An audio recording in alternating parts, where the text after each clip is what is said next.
day, welcome to another video of our series, The Bible in 365 Days. It is a challenge that we receive from this King James Version of the Bible. Today is day 9, the 9th of January, so we go through Genesis chapter 24 all the way to chapter 28, verse 9. Now, chapter 24, we see Abraham coming to the end of his life, but he has a plan in place for his son, or he has an idea of what should happen to his son in terms of his lineage continuing.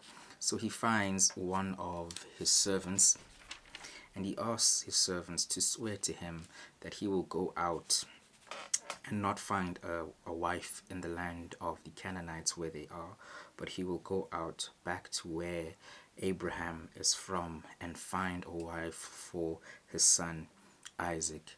And he tells the servant that do not worry, because during your trip an angel of the Lord will be with you and they will guide you all the way until you find this woman. And if it is not so, if you are not successful, you may come back home and your oath to me can be broken if you are not successful, if things do not go the way I say that they will go.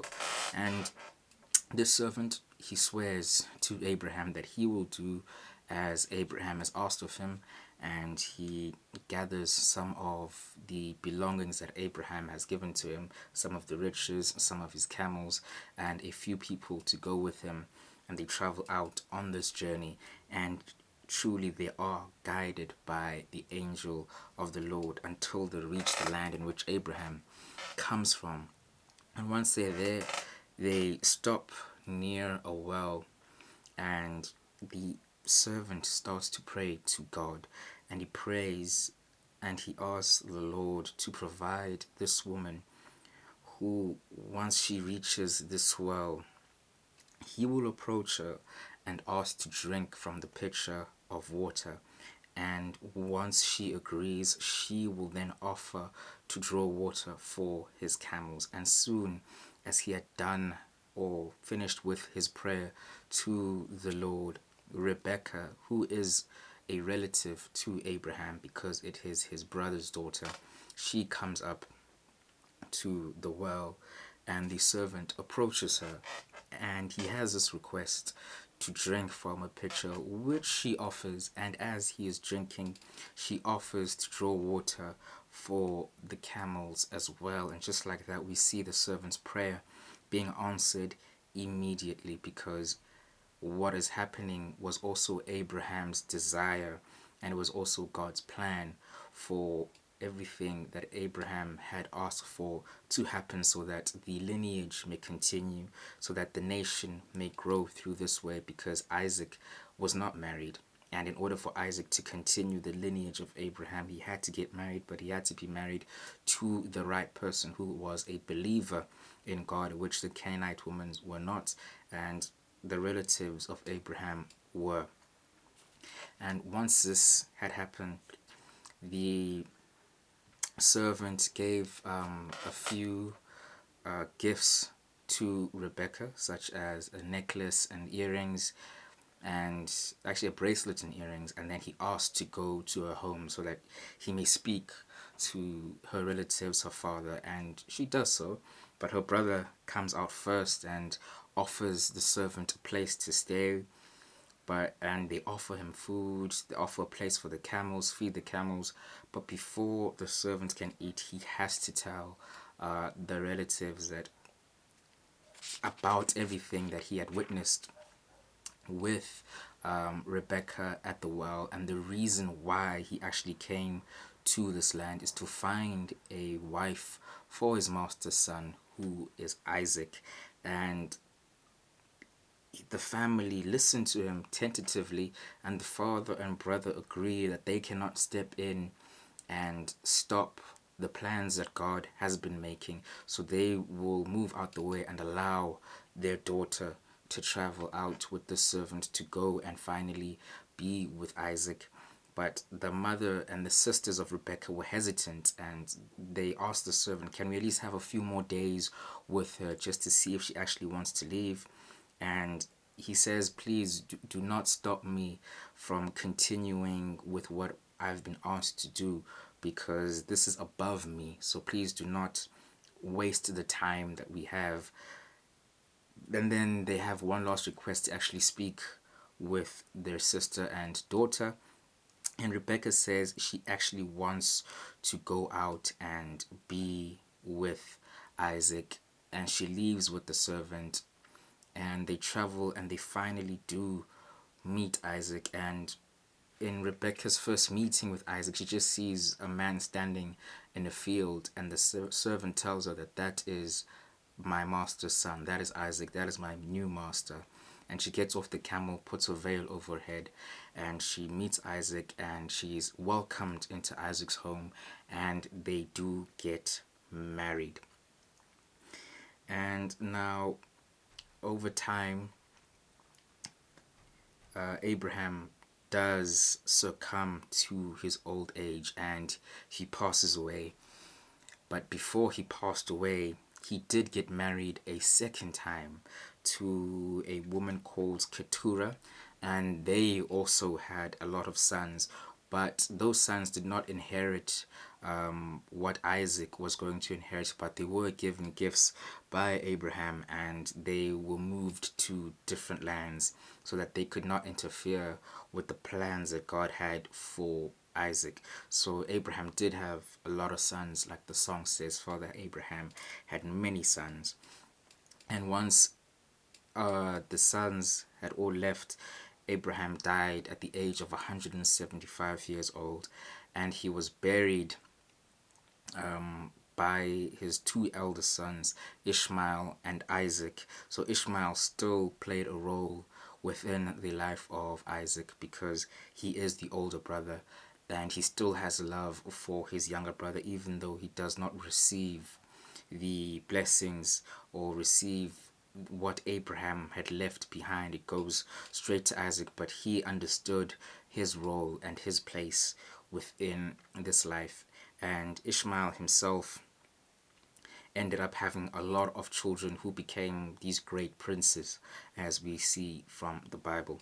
And after the death of Abraham, we are moved a few years forward, where we see Rebecca finally falls pregnant, because she also had an issue of not being able to conceive.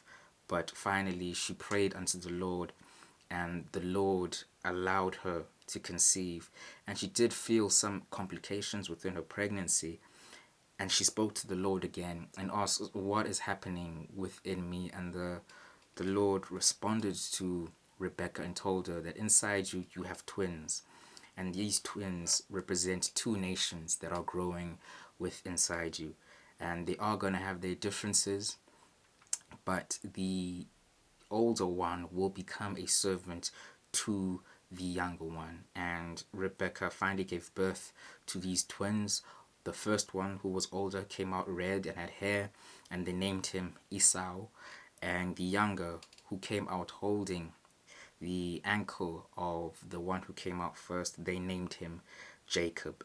And Esau was Isaac's favorite because Esau was always outside, he was always hunting, he was always in the field. And Jacob was Rebecca's favorite because Jacob was always around the house helping his mother.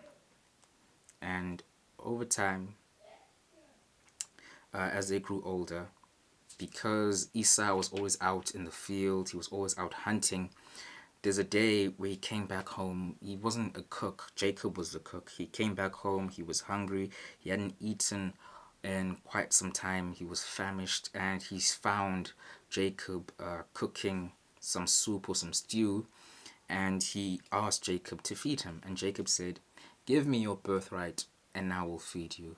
And essentially Esau just gives away his birthright to Jacob. So now Jacob is the elder between the two brothers because Esau was hungry. So he just gave away his birthright for a single meal.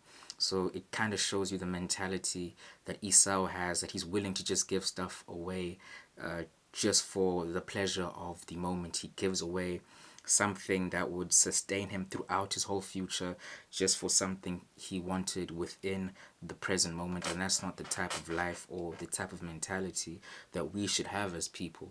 Do not try and fulfill yourself for the right now. Think about the future. Do not fall for the traps that might take things away from you just because you will receive the pleasure in this present moment. You have to think about what it will mean once you give away everything for something that you will only enjoy in this present moment. But after that had happened, Isaac, the father of the twins, decided that the family should move to Gerar, which is the place where Abimelech, the king who had made the truce with his father Abraham, stayed. And Isaac again also made that fatal flaw of telling people that his wife was actually his sister because he feared of what would happen. But Abimelech warned him that, listen, you can't make this mistake here, because someone would have ended up being with your wife, or someone would have slept with your wife and brought shame to us all, and that's not something we want. So he told everyone in the land, if anyone were to harm Isaac or anyone in his family, they would have to deal with the king.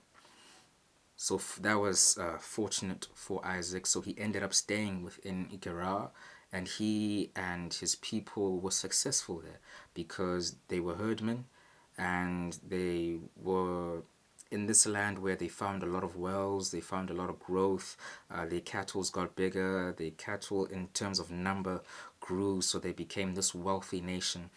And they were kicked out of Gerar by Abimelech because he said, now you guys are growing to be bigger than us, so eventually you will want to actually fight against us and take over this land, so you have to go back to where you come from. And he kicked Isaac and all of his family and all of his servants out of Gerar, and Isaac and his family moved back home to the land that they were in the beginning, and they built more wells and continued to be successful because they went back to Beersheba, built another well and called it Sheba. And they were successful there, and their cattle and all their livestock continued to grow, and Isaac became a very rich man. Now the older son of Isaac, Esau, he decided to get married, but he didn't get married to one person. He married two wives. He found a wife named Judith, and he found a wife named Basithamath, or Bashemath. Yes, Bashemath, that is her name. So he married two women, and he became a polygamist. And his mother, Rebecca, didn't like that Esau was married to two women. So this is another decision that kind of moves Esau away from all the family values that they have within this lineage of Abraham. And now, when Isaac was growing older, he had lost his vision, and he realized that it is time for him to bless his eldest son because eventually he was going to pass away. But before he would give the blessing to his eldest son, Esau, he asked him to go out and hunt venison for him and cook it for him so he may enjoy that meal for one last time, and then he would give him the blessings of all that he has.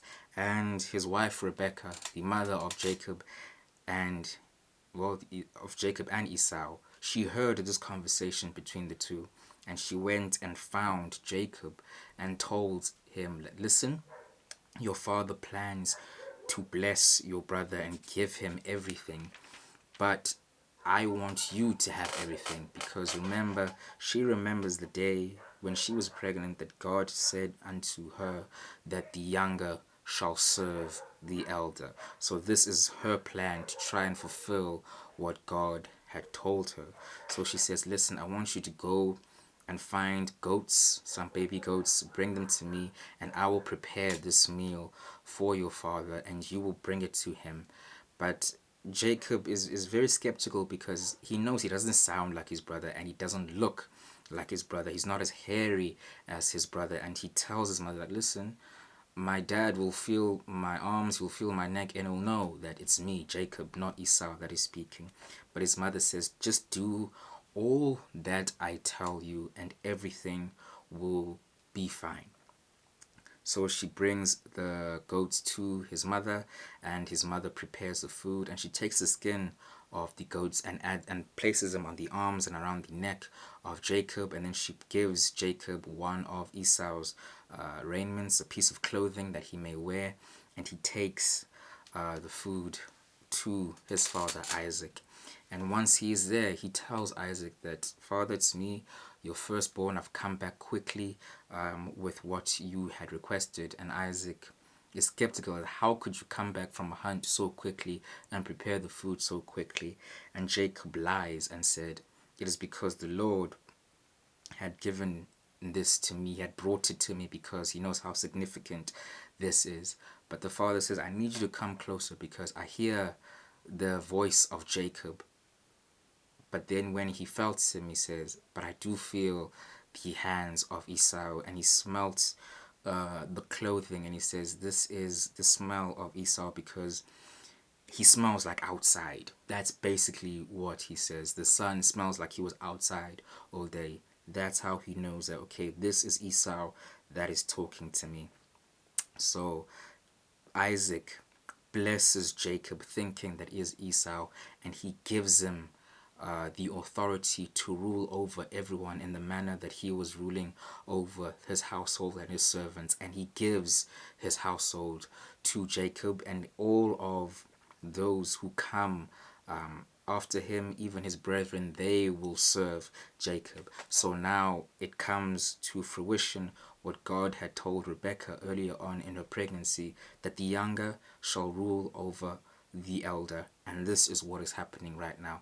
Jacob is the ruler of the home, even though he is the younger brother. And Esau comes back from his hunt, and he goes to bring the venison to his father. And his father tells him that I've already blessed you. Why are you coming back again? And Esau realizes that Jacob has tricked his father and taken the blessing in the same manner that he had tricked him and taken his birthright away from him. And his anger was so wroth inside him that he had planned something, and he was begging his father to actually bless him with just one more thing. Just give me something. And his father said, all right, I understand that I've given Jacob everything, but you will end up having a huge family or a huge nation, a huge household, but you will still be the servant to your brother, even though you will grow in terms of numbers. And Esau accepts this blessing that his father has given him. But now, because of the anger that is inside him, he promises himself that he is going to kill Jacob. Once his father passes away and the time of mourning has gone past, he will go out and kill Jacob. And this promise eventually reaches his mother, Rebekah, and Rebekah warns Jacob about what his older brother is going to do to him, and she pleads with Jacob to leave the area. But before he leaves, he makes Jacob promise not to marry a Canaanite woman. She understands that Jacob eventually has to get married, but he cannot marry a Canaanite woman. And she also speaks to Isaac and asks Jacob to do the exact same thing that he did and find a wife back in the land in which she comes from. So she asks him to go and find a wife who will be a believer in God, who will have the same values that she has. And Jacob agrees to follow suit with what Isaac and Rebekah has asked of him. And he goes out and stays in the land of Heth until Isaac passes away, because of the fear that Esau would end up killing him. But Esau continues living, and he marries yet again. This time around he marries his uncle's daughter, his uncle being Ishmael. So Ishmael married Mahalath, who is the daughter of Ishmael, Isaac's brother. And Isaac went out to the land where he felt safe, and Esau married a Canaanite woman, and this did not please his father at all. So now we see Esau is married to 4 different women.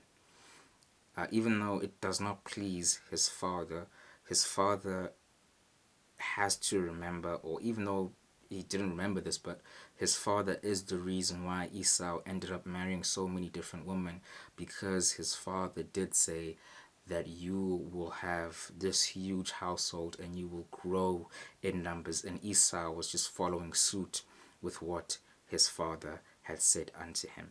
And that brings us to the end of all the chapters. As a brief summary of what we have learned from Genesis chapter 24 all the way to Genesis chapter 28 verse 9. So it was a lot to go through, so that's why today's video is longer than usual. But now may the grace of our Lord Jesus Christ, the love of the Father, and the fellowship of the Holy Spirit be with you now and forever. Thank you so much for watching this video.